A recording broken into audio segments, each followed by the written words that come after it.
Ê, mấy cái này chạy chùm ngất ngất tiết ra đâu đã có bà tinh khéo cho mơ triệt triệt cho chả triệt nó đây cái triệt đâu triệt cho chả triệt à triệt khlang mà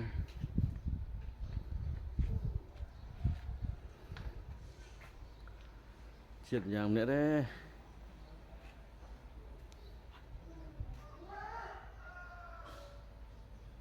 World Rock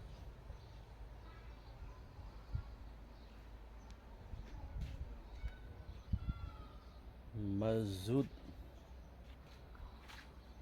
bây giờ đi đóng sắp rồi đánh ban